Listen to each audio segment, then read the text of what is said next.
ਸਤਿ ਸ਼੍ਰੀ ਅਕਾਲ। ਲੋਕਰਾਣਾ ਚੈਨਲ ਪੰਜਾਬੀ ਦੇ ਪ੍ਰੋਗਰਾਮ ਸਿੱਧੇ ਸਵਾਲ ਦੇ ਸਾਰੇ ਦਰਸ਼ਕਾਂ ਨੂੰ ਜੀ ਆਇਆਂ। ਮੈਂ ਗੁਰਜਿੰਦਰ ਸਿੰਘ ਭੰਗੂ ਤੇ ਮੇਰੇ ਨਾਲ ਅੱਗੇ ਵਿਦਵਾਨ ਡਾਕਟਰ ਪਿਆਰੇ ਲਾਲ ਗਰਗ ਸਾਹਿਬ, ਵੈਲਕਮ।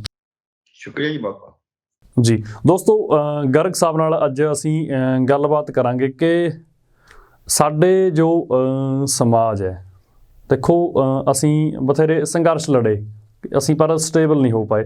ਅੱਜ ਵੀ ਅਸੀਂ ਮੈਂ ਆਪਣੇ ਪ੍ਰੋਗਰਾਮਾਂ 'ਚ ਵੀ ਇਹ ਵਾਰ-ਵਾਰ ਗੱਲ ਰੱਖਦਾ ਕਿ ਇੰਨੇ ਲੰਮੇ ਸੰਘਰਸ਼ਾਂ ਤੋਂ ਬਾਅਦ ਵੀ ਅੱਜ ਵੀ ਸਾਡਾ ਸਮਾਜ ਇੱਥੇ ਖੜ੍ਹਾ ਕਿ ਅਸੀਂ ਹਕੂਮਤਾਂ ਰਾਜਿਆਂ ਦੇ ਹੱਥਾਂ ਵੱਲ ਦੇਖਦੇ ਹਾਂ ਕਿ ਸਾਨੂੰ ਕੁਛ ਉਹ ਦੇਣਗੇ, ਸਾਡੇ ਲਈ ਕੁਛ ਕਰਨਗੇ।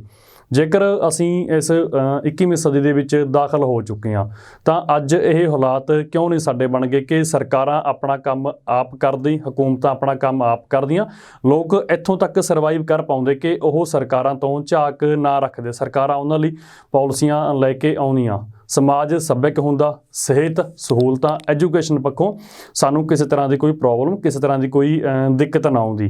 ਸਾਡੇ ਮਹਾਨ ਯੋਧੇ ਇਸੇ ਸਮਾਜ ਨੂੰ, ਇਸੇ ਸਮਾਜ ਦੀ ਬਣਤਰ ਦੇ ਲਈ, ਸਮਾਜ ਦੀ ਸਿਰਜਣਾ ਦੇ ਲਈ ਉਹ ਕੁਰਬਾਨੀਆਂ ਦੇ ਗਏ, ਆਪਣੇ ਪਰਿਵਾਰ ਤੱਕ ਵਾਰ ਗਏ, ਫਾਂਸੀਆਂ ਤੱਕ ਚੜ੍ਹ ਗਏ।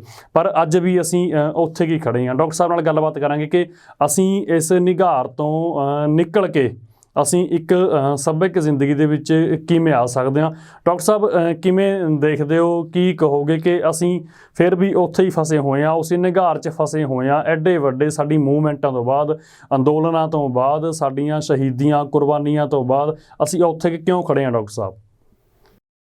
ਦਰਅਸਲ ਜਿਹੜੀਆਂ ਸਾਡੀਆਂ ਕੁਰਬਾਨੀਆਂ, ਸਾਡੀ ਸ਼ਹੀਦੀਆਂ, ਸਾਡੇ ਜਿਹੜੇ ਸਟਰਗਲ ਹੋਏ, ਉਹ ਹੋਏ ਤਾਂ ਇੱਕ ਅੱਛੇ ਸਮਾਜ ਵਾਸਤੇ, ਜਿਹੋ ਜਿਹਾ ਤੁਸੀਂ ਕਿਹਾ ਉਸ ਵਾਸਤੇ ਹੋਈ ਸੀ। ਪਰ ਉਹਨਾਂ ਦੇ ਵਿੱਚ ਇੱਕ ਐਸਾ ਹੋ ਗਿਆ ਕਿ ਉਹ ਤਾਂ ਜ਼ਿਆਦਾ ਸ਼ਹੀਦ ਹੋ ਗਏ ਤੇ ਜਿਨ੍ਹਾਂ ਨੇ ਉਹ ਸਮਾਜ ਬਣਾਇਆ, ਸ਼ਾਇਦ ਉਹਨਾਂ ਦਾ ਟੀਚਾ ਉਸ ਪੱਧਰ ਤੱਕ ਦਾ ਨਹੀਂ ਰਿਹਾ ਜਿਸ ਪੱਧਰ ਤੱਕ ਉਹਨੂੰ ਘਾਲਣੀ ਸੀ। ਉਹ ਪਰ ਜਿੰਨਾ ਨੀਵਾਂ ਵੀ ਟੀਚਾ ਰਿਹਾ, ਉਹ ਤਕਰੀਬਨ ਪਹਿਲੇ ਆਜ਼ਾਦੀ ਤੋਂ ਬਾਅਦ 40 ਕੁ ਸਾਲ ਤੱਕ, 30-35 ਸਾਲ ਤੱਕ ਅਸੀਂ ਠੀਕ ਚੱਲਦਾ ਰਿਹਾ, ਉਹਦੇ 'ਚ ਚੰਗਾ ਹੀ ਹੋਇਆ। ਕਿਉਂਕਿ ਜੇ ਅਸੀਂ ਸਿਹਤ ਦੀ ਗੱਲ ਕਰੀਏ ਤਾਂ ਸੰਸਥਾਵਾਂ ਬਹੁਤ ਜ਼ਿਆਦਾ ਬਣੀਆਂ, ਪਿੰਡਾਂ ਤੱਕ ਹਸਪਤਾਲ ਬਣੇ, ਪ੍ਰਾਇਮਰੀ ਹੈਲਥ ਸੈਂਟਰ ਪੂਰੇ ਮੁਲਕ ਦੇ ਵਿੱਚ ਬਣੇ, ਪੰਜਾਬ 'ਚ ਵੀ ਬਣੇ। ਇਸੇ ਤਰ੍ਹਾਂ ਸਕੂਲ ਖੁੱਲ੍ਹੇ, ਪੂਰੇ ਮੁਲਕ ਦੇ ਵਿੱਚ ਖੁੱਲ੍ਹੇ, ਪੰਜਾਬ 'ਚ ਵੀ ਖੁੱਲ੍ਹੇ, ਪੜ੍ਹਾਈ ਵੀ ਹੁੰਦੀ ਸੀ, ਸਿਹਤ ਸੇਵਾਵਾਂ ਵੀ ਮਿਲਦੀਆਂ ਸੀ, ਦਵਾ ਦੇ ਮਾਮਲੇ 'ਚ ਵੀ ਅਸੀਂ ਅੱਗੇ ਵਧੇ ਸੀਗੇ, ਭੋਜਨ ਸੁਰੱਖਿਆ ਵੀ ਸਾਡੀ ਵਧੀ ਸੀਗੀ। ਪਰ ਉਸ ਤੋਂ ਬਾਅਦ ਕਿਤੇ ਨਾ ਕਿਤੇ ਆ ਕੇ ਅਸੀਂ ਆਪਦੀਆਂ ਨੀਤੀਆਂ ਨੂੰ, ਜਿਹੜੀਆਂ ਅੱਧ ਵਿਚਾਲਾ ਸੀ, ਹਾਲਾਂਕਿ ਉਦੋਂ ਵੀ ਪੂਰੀਆਂ ਨਹੀਂ ਸੀਗੀਆਂ, ਉਹਨਾਂ ਨੂੰ ਮੋੜਾ ਉਲਟ ਪਾਸੇ ਦਿੱਤਾ। ਮੋੜਾ ਉਲਟ ਪਾਸੇ 90ਵਿਆਂ 'ਚੋਂ ਆ ਕੇ ਹੋ ਗਿਆ। ਅੱਗੇ ਇਹ ਸੀਗਾ ਕਿ ਸਿਹਤ ਸੇਵਾਵਾਂ ਮੁਫਤ ਦੇਣੀਆਂ ਨੇ, 10 ਪੈਸੇ ਦੀ ਪਰਚੀ ਹੁੰਦੀ ਸੀ ਹਸਪਤਾਲ 'ਚ ਬਸ, ਦਾਖਲੇ ਵਾਸਤੇ 25 ਪੈਸੇ ਲੱਗਦੇ ਸੀ ਮਰੀਜ਼ ਦੇ, ਤੇ ਸਾਰੀ ਰੋਟੀ ਮਰੀਜ਼ ਨੂੰ ਉੱਥੋਂ ਮਿਲਦੀ ਸੀ। ਜਦ ਅਸੀਂ ਪੜ੍ਹਦੇ ਵੀ ਸੀਗੇ, ਜਦ ਰਜਿੰਦਰਾ ਹਸਪਤਾਲ 'ਚ ਉਹ ਮਰੀਜ਼ਾਂ ਦਾ ਭੋਜਨ ਆਉਂਦਾ ਸੀ, ਸਾਡੀ ਕਲਾਸ ਲੱਗੀ ਹੁੰਦੀ, ਤਾਂ ਜੋ ਖੁਸ਼ਬੂ ਇੰਨੀ ਆਉਂਦੀ ਸੀ ਕਿ ਸਾਨੂੰ ਭੁੱਖ ਲੱਗੀ ਆਉਂਦੀ, ਸਾਡਾ ਜੀ ਕਰਦਾ ਅਸੀਂ ਵੀ ਖਾਈਏ, ਇੰਨੇ ਵਧੀਆ ਖਾਣਾ ਹੁੰਦਾ ਸੀ। ਇਹ 1100 ਮਰੀਜ਼ਾਂ ਦਾ ਹਸਪਤਾਲ ਆ ਉਹ, ਇੰਨਾ ਖਾਣਾ, ਇੰਨੀਆਂ ਟਰਾਲੀਆਂ ਆ ਰਹੀਆਂ ਨੇ, ਉਹ ਦੇਖ ਕੇ ਲੱਗਦਾ ਸੀ ਯਾਰ ਕੋਈ ਐ ਮਿਲਟਰੀ ਵਰਗਾ ਆਪਰੇਸ਼ਨ ਹੋ ਰਿਹਾ ਹੈ, ਤਾਂ ਇੰਨਾ ਵਧੀਆ ਸਾਫ਼। ਤੇ ਉਹ ਜਦ ਅਸੀਂ ਉਸ ਪਾਸੇ ਨੂੰ ਹੌਲੀ ਹੌਲੀ ਤਲਾਂਜਲੀ ਦੇਤੀ, 90ਵਿਆਂ 'ਚ ਆ ਕੇ ਅਸੀਂ ਕਹਿਣਾ ਸ਼ੁਰੂ ਕਰਤਾ ਇੱਥੋਂ ਪੈਸੇ ਕਮਾਉਣੇ ਨੇ। ਸਕੂਲਾਂ 'ਚ ਤਾਂ ਨਹੀਂ ਅਸੀਂ ਓਨੀਆਂ ਫੀਸਾਂ ਵਧਾ ਸਕੇ, ਪਰ ਮੈਡੀਕਲ ਕਾਲਜਾਂ 'ਚ, ਹਸਪਤਾਲਾਂ 'ਚ ਅਸੀਂ ਚਾਰਜ ਲਾਤੇ।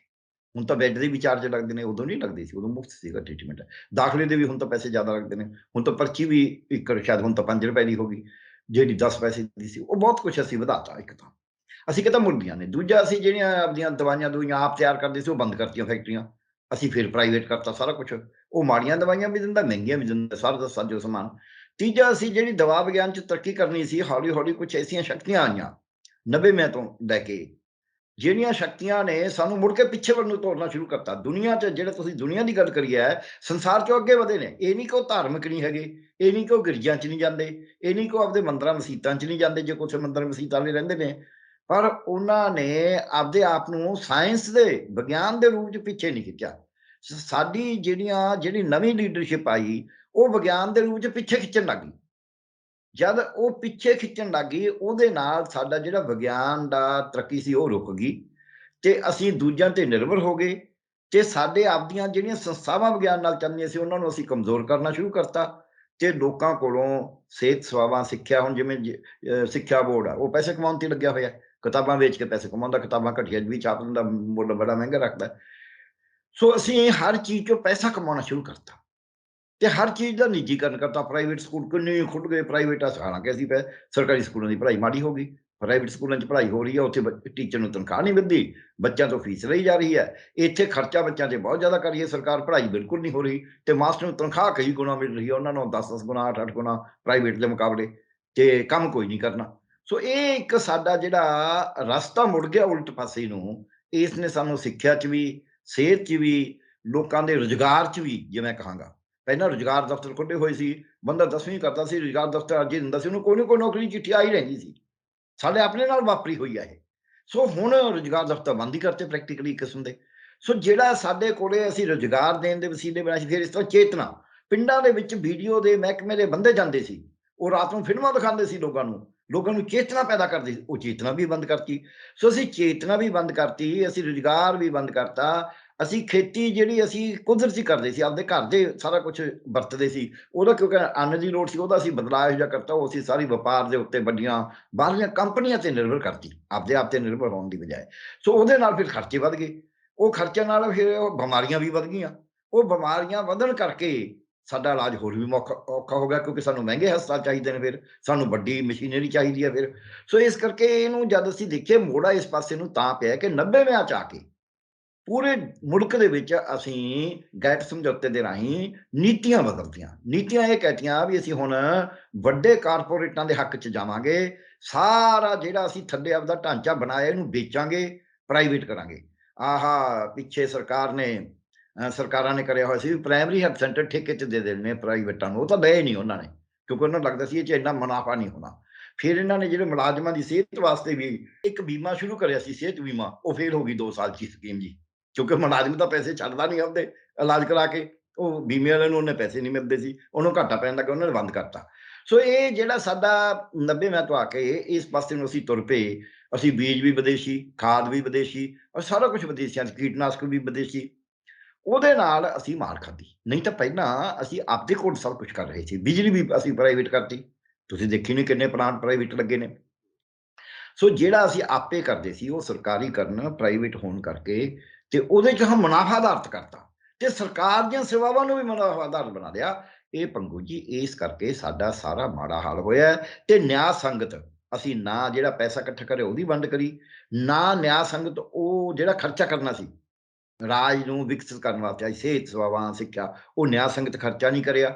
ਇਸੇ ਤਰ੍ਹਾਂ ਹੀ ਉਹ ਸੇਵਾਵਾਂ ਨੂੰ ਦੇਣ ਵਾਸਤੇ ਨਿਆਂ ਸੰਗਤ ਨੀਤੀ ਨਹੀਂ ਬਣਾਈ।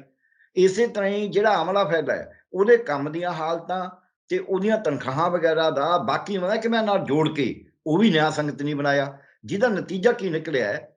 ਜਿਹਦਾ ਨਤੀਜਾ ਇਹ ਨਿਕਲਿਆ ਵੀ ਅੱਜ ਪ੍ਰਾਈਵੇਟ 'ਚ ਲੁੱਟ ਹੋ ਰਹੀ ਹੈ ਟੀਚਰ ਦੀ, ਪਰ ਸਰਕਾਰੀ ਟੀਚਰ ਬਹੁਤ ਪੈਸਾ ਲੈ ਰਿਹਾ ਹੈ ਤੇ ਕੰਮ ਕੋਈ ਨਹੀਂ ਕਰਦਾ।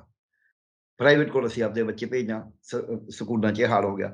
ਸਕੂਲਾਂ ਦੇ ਵਿੱਚ ਪੈਸਾ ਨਹੀਂ ਰਿਹਾ ਬਿਲਡਿੰਗਾਂ ਬਣਾਉਣ ਵਾਸਤੇ ਜਾਂ ਬੈਂਚ ਰੱਖਣ ਵਾਸਤੇ ਜਾਂ ਲਾਇਬ੍ਰੇਰੀਆਂ ਰੱਖਣ ਵਾਸਤੇ, ਤੇ ਪੈਸਾ ਸਾਰਾ ਤਨਖਾਹਾਂ 'ਚ ਚਲਾ ਜਾਂਦਾ ਹੈ। 12,000 ਕਰੋੜ ਰੁਪਏ ਦਾ ਬਜਟ ਲਾ ਰਹੀ ਹੈ ਪੰਜਾਬ ਸਰਕਾਰ। ਸੋ ਉਹ ਜਦੋਂ ਪੈਸਾ ਉੱਥੇ ਜਾਣ ਲੱਗ ਗਿਆ ਤਾਂ ਇਹਦਾ ਮਤਲਬ ਕਿਤੇ ਨਾ ਕਿਤੇ ਗੜਬੜ ਹੋ ਗਈ। ਕਿਤਾਬਾਂ ਮਹਿੰਗੀਆਂ ਕਰਤੀਆਂ, ਭਾਵੇਂ ਸਰਕਾਰ ਮੁਫ਼ਤ ਦਿੰਦੀ ਹੈ, ਪਰ ਕਿਤਾਬਾਂ ਸਵਾਹ ਵਰਗੀਆਂ ਛਪੀਆਂ ਹੋਈਆਂ ਨੇ, ਉਹਦੀ ਕੁਆਲਿਟੀ ਥੱਲੇ ਰੱਦੀ ਕਰਤੀ।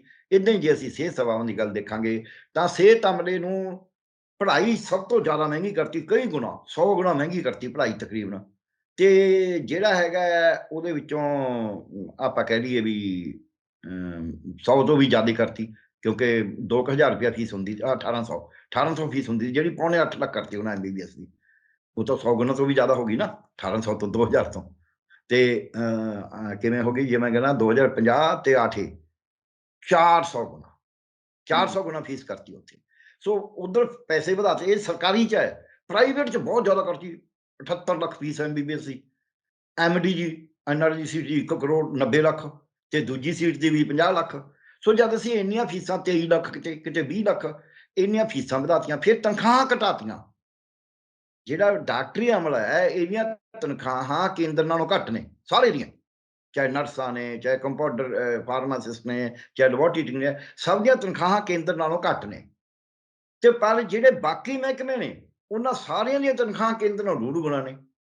ਇਹਨਾਂ ਨੂੰ ਇਸ ਕਰਕੇ ਇੱਥੇ ਉਹ ਬੰਦੇ ਨਹੀਂ ਮਿਲਦੇ, ਖਾਸ ਕਰਕੇ ਡਾਕਟਰ ਤਾਂ ਮਿਲਦੇ ਨਹੀਂ ਹੈਗੇ। ਸੋ ਜਦ ਅਸੀਂ ਨਾ ਤਾਂ ਨਿਆਂ ਸੰਗਤ ਸੇਵਾਵਾਂ ਦਿੱਤੀਆਂ, ਨਾ ਨਿਆਂ ਸੰਗਤ ਟੈਕਸ, ਅੱਛਾ ਟੈਕਸ ਕਲੈਕਸ਼ਨ, ਸਿਹਤ ਸੇਵਾਵਾਂ ਦੇ ਵਿੱਚੋਂ ਅਸੀਂ ਸਿੱਖਿਆ ਦੇ ਮੁਕਾਬਲੇ 20 ਗੁਣਾ ਪੈਸਾ ਇਕੱਠਾ ਕਰ ਰਹੇ ਹਾਂ, ਨਗਦ ਪੈਸਾ ਵੀ, ਕਿਉਂਕਿ ਦਾਖਲਿਆਂ ਦੇ ਪੈਸੇ ਨੇ, ਫੀਸਾਂ ਦੇ ਪੈਸੇ ਨੇ, ਹਸਪਤਾਲ ਦੇ ਇਲਾਜਾਂ ਦੇ ਪੈਸੇ ਨੇ, ਉਹ ਸਾਰਾ ਪੈਸਾ ਇਕੱਠਾ ਕਰਦੇ ਹਾਂ।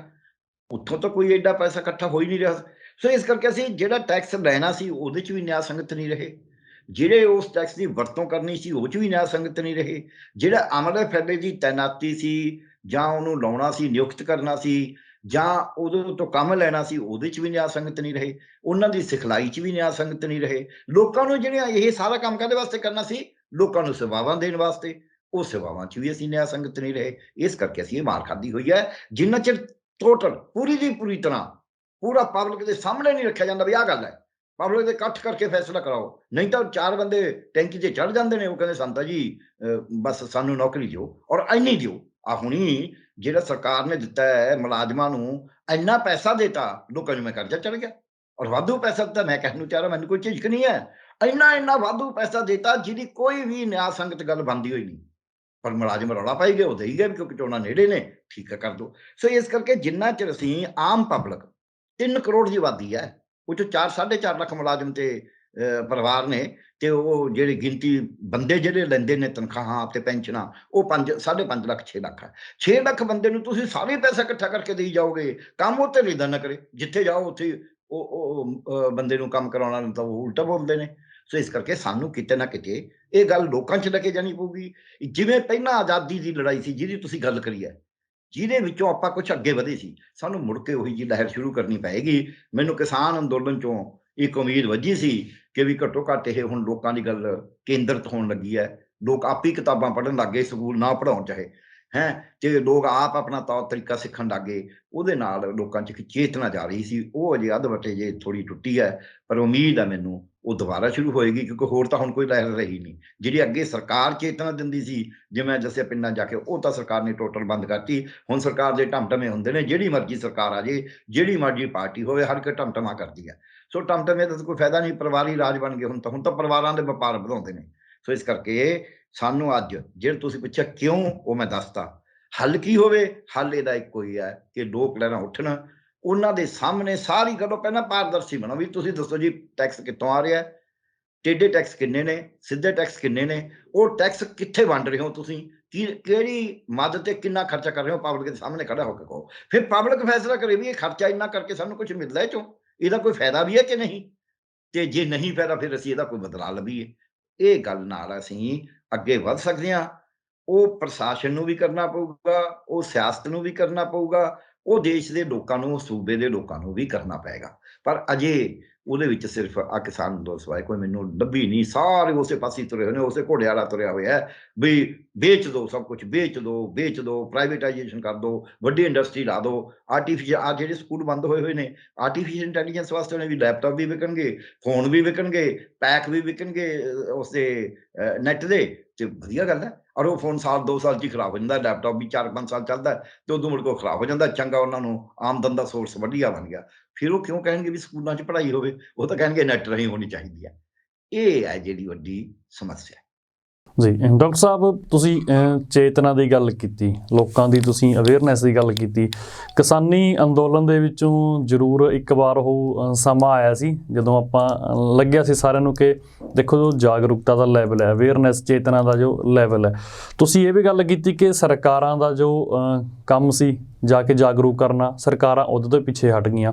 ਕਿਸਾਨੀ ਅੰਦੋਲਨ ਦਾ ਵੀ ਤੁਸੀਂ ਜ਼ਿਕਰ ਕੀਤਾ, ਤਾਂ ਫਿਰ ਚੇਤਨਾ ਦਾ ਜੋ ਲੋਕਾਂ ਦੇ ਪੱਧਰ ਉੱਤੇ ਜੋ ਲੈਵਲ ਹੈ ਚੇਤਨਾ ਦਾ, ਇਹਨੂੰ ਫਿਰ ਵਧਾਇਆ ਕਿਵੇਂ ਜਾ ਸਕਦਾ, ਲੋਕਾਂ ਨੂੰ ਜਾਗਰੂਕ ਕਿਵੇਂ ਕੀਤਾ ਜਾ ਸਕਦਾ ਕਿ ਲੋਕ ਸਾਨੂੰ ਬੈਠ ਕੇ ਗੱਲ ਨਾ ਕਰਨੀ ਪਵੇ, ਕਿਸੇ ਨੂੰ ਦੱਸਣਾ ਨਾ ਪਵੇ ਕਿ ਤੁਹਾਡੇ ਲਈ ਭਾਈ ਆਹ ਚੰਗਾ ਆਹ ਮਾੜਾ, ਲੋਕ ਆਪ ਹੀ ਇਹ ਬੁੱਝ ਲੈਣ, ਆਪ ਹੀ ਸਮਝ ਲੈਣ ਕਿ ਸਾਡੇ ਲਈ ਆਹ ਅੱਛੀ ਗੱਲ ਹੈ, ਆਹ ਸਾਡੇ ਲਈ ਮੰਦੀ ਗੱਲ ਹੈ। ਇਹ ਠੀਕ ਹੈ। ਪਹਿਲੀ ਗੱਲ ਤਾਂ ਮੈਂ ਇਸ ਗੱਲ 'ਤੇ ਥੋੜ੍ਹਾ ਜਿਹਾ ਡਿਫਰ ਕਰਦਾ ਵੀ ਦੱਸਣਾ ਨਹੀਂ ਪੈਣਾ, ਦੱਸਣਾ ਤਾਂ ਸਾਨੂੰ ਫਿਰ ਵੀ ਪੈਣਾ, ਕਿਉਂਕਿ ਦੱਸਣ ਦੀ ਸੀਮਾ ਹੁੰਦੀ ਹੈ। ਹੁਣ ਅਸੀਂ ਜਿਹੜੀਆਂ ਗੱਲਾਂ ਦੱਸਣਾ ਇਹ ਨਹੀਂ ਦੱਸਣੀਆਂ ਪੈਣਗੀਆਂ, ਫਿਰ ਤੁਹਾਡੀਆਂ ਦੱਸਣੀਆਂ ਪੈਣਗੀਆਂ। ਇਹ ਸਾਡੇ ਨਾ ਕਈ ਡਾਕਟਰ ਸਮਝਦੇ ਨੇ ਵੀ ਜੇ ਮਲੇਰੀਆ ਖਤਮ ਹੋ ਗਿਆ ਸਾਡੇ ਤਾਂ ਗਾਹ ਖਤਮ ਹੋ ਜਾਣਗੇ। ਉਹਨਾਂ ਨੂੰ ਪਤਾ ਨਹੀਂ ਵੀ ਜੇ ਲੋਕ ਬਿਮਾਰੀਆਂ ਤੋਂ ਮੁਕਤ ਹੋਣਗੇ ਫਿਰ ਤੁਹਾਡੇ ਕੋਲ ਸਿਹਤ ਦਾ ਚੈੱਕਅਪ ਕਰਾਉਣ ਆਉਣਗੇ ਵੀ ਭਾਈ ਮੇਰੀ ਸਿਹਤ ਠੀਕ ਠਾਕ ਹੈਗੀ ਹੈ। ਇਹ ਨਹੀਂ ਹੈ ਵੀ ਤੁਹਾਡਾ ਕੰਮ ਖਤਮ ਹੋ ਜੂ, ਕੰਮ ਅਗਲਾ ਸ਼ੁਰੂ ਹੋ ਜਾਂਦਾ ਹੈ। ਇਹ ਇੱਕ ਸਾਡੀ ਸੋਚ ਜਿਹੜੀ ਹੈ ਨਾ, ਇਹ ਲੋਕਾਂ ਦੇ ਵਿੱਚ ਲਹਿਰ ਜਿਹੜੀ ਆ, ਕਈ ਐਨਜੀਓ, ਉਹ ਐਨਜੀਓ ਹੁਣ ਸਰਕਾਰ ਦਾ ਕੰਮ ਕਰਦੀਆਂ ਨੇ, ਪੈਸੇ ਦਾ ਕੰਮ ਹੈ ਸਾਰਾ। ਐਨਜੀਓ ਨੇ ਕਿਸੇ ਨੇ ਨਹੀਂ ਫਲਾਉਣੀ, ਉਹਨਾਂ ਨੇ ਆਪਣਾ ਕੋਈ ਹਲਵਾ ਮੰਡਾ ਆਪਣਾ ਬਣਾਉਣਾ ਹੁੰਦਾ, ਮੁੜ ਕੇ ਚੋਣਾਂ ਚਾਣਾਂ ਦਾ ਸਿਸਟਮ ਬਣਾਉਣਾ ਹੁੰਦਾ।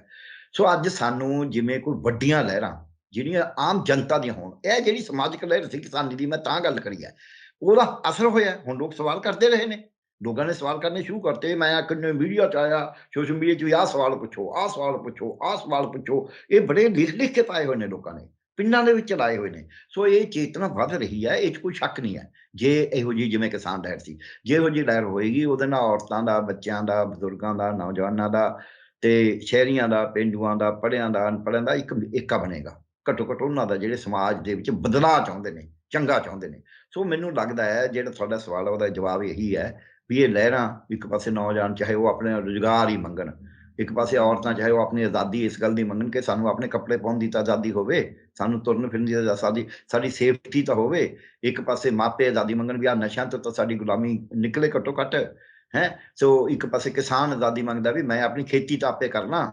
ਸੋ ਇਹ ਜਿਹੜਾ ਕੰਮ ਹੈ ਨਾ, ਇਹਦੇ ਵਿੱਚ ਗ੍ਰਾਮ ਸਭਾਵਾਂ, ਪੰਚਾਇਤਾਂ, ਪਿੰਡ ਦੇ ਲੋਕ ਆਜ਼ਾਦੀ ਮੰਗਦੇ ਵੀ ਅਸੀਂ ਆਪਦੇ ਫੈਸਲੇ ਤਾਂ ਆਪੇ ਕਰ ਲਈਏ।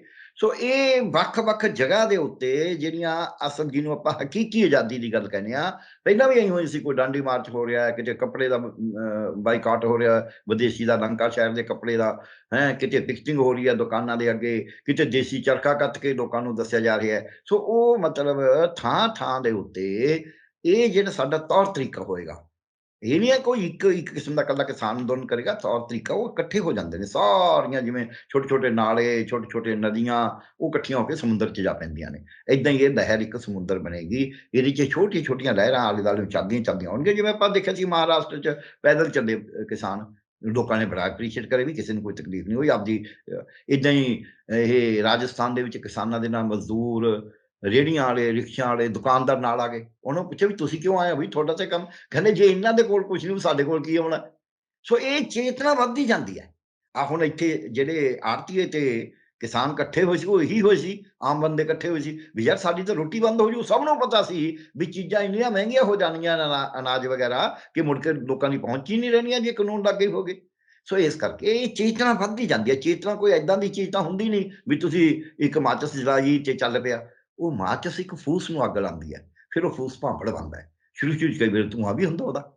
ਸੋ ਇਸ ਕਰਕੇ ਇਹ ਚੇਤਨਾ ਲਹਿਰਾਂ, ਮੈਨੂੰ ਪੂਰਾ ਯਕੀਨ ਹੈ ਵੀ ਹੁਣ ਮੁਲਕ ਦੀ ਸਥਿਤੀ ਇੱਧਰ ਨੂੰ ਜਾਂਦੀ ਜਾ ਰਹੀ ਹੈ, ਜਿਹਦੇ 'ਚ ਸਿਆਸੀ ਪਾਰਟੀਆਂ ਵੀ ਸੋਚਣਾ ਸ਼ੁਰੂ ਕਰ ਰਹੀਆਂ ਨੇ, ਰੀਜਨਲ ਪਾਰਟੀਆਂ ਵੀ ਸੋਚਣਾ ਸ਼ੁਰੂ ਕਰ ਰਹੀਆਂ ਨੇ ਕਿ ਸਾਨੂੰ ਮੁੜ ਕੇ ਇੱਕ ਇਹੋ ਜਿਹੀ ਆਜ਼ਾਦੀ ਦੀ ਲਹਿਰ ਕਰਨੀ ਪਏਗੀ ਜਿਹ 'ਚ ਸੂਬਿਆਂ ਦਾ ਆਪਦੇ ਅਧਿਕਾਰ ਹੋਣਗੇ, ਤੇ ਜ਼ਿਲ੍ਹਿਆਂ ਦੇ ਆਪਦੇ ਹੋਣਗੇ, ਪਿੰਡਾਂ ਦੇ ਆਪਦੇ ਹੋਣਗੇ, ਤੇ ਲੋਕਾਂ ਨੂੰ, ਵੱਖ-ਵੱਖ ਵਰਗਾਂ ਨੂੰ ਇਕੱਠੇ ਹੋ ਕੇ ਆਪਦਾ ਸੋਹਣਾ ਸਮਾਜ ਬਣਾਉਣ ਵੱਲ ਵਧਿਆ ਜਾਏਗਾ। ਇੰਨੇ ਸਰੋਤਾਂ ਨਾਲ, ਜਿਹੜੇ ਸਰੋਤ ਸਾਡੇ ਕੋਲ ਹੈਗੇ ਨੇ, ਇਹ ਕੋਈ ਇੰਨੇ ਥੋੜ੍ਹੇ ਨਹੀਂ ਹੈਗੇ, ਕਾਫੀ ਨੇ ਇਹ। ਜੀ ਬਿਲਕੁਲ ਡਾਕਟਰ ਸਾਹਿਬ, ਬਹੁਤ-ਬਹੁਤ ਸ਼ੁਕਰੀਆ ਗੱਲਬਾਤ ਲਈ, ਤੁਹਾਡਾ ਬਹੁਤ-ਬਹੁਤ ਧੰਨਵਾਦ ਜੀ। Thank you. ਦੋਸਤੋ, ਸਾਡੇ ਨਾਲ ਬਣੇ ਹੋਏ ਸੀ ਕਿ ਵਿਦਵਾਨ ਡਾਕਟਰ ਪਿਆਰੇਲਾਲ ਗਰਗ ਸਾਹਿਬ ਨਾਲ ਅਸੀਂ ਫਾਰਮਲੀ ਗੱਲਬਾਤ ਕੀਤੀ। ਇਸੇ ਤਰ੍ਹਾਂ ਦੇ ਪ੍ਰੋਗਰਾਮ ਅਸੀਂ ਹੋਰ ਲੈ ਕੇ ਆਵਾਂਗੇ ਤਾਂ ਜੋ ਲੋਕ ਸਮਝ ਸਕਣ ਕਿ ਉਹਨਾਂ ਲਈ ਅੱਛਾ ਕੀ ਹੈ, ਉਹਨਾਂ ਲਈ ਮਾੜਾ ਕੀ ਹੈ। ਤੁਸੀਂ ਬਣੇ ਰਹੋ ਤੁਹਾਡੇ ਆਪਣੇ ਚੈਨਲ ਲੋਕ ਰਣ ਚੈਨਲ ਪੰਜਾਬੀ ਤੇ। ਧੰਨਵਾਦ।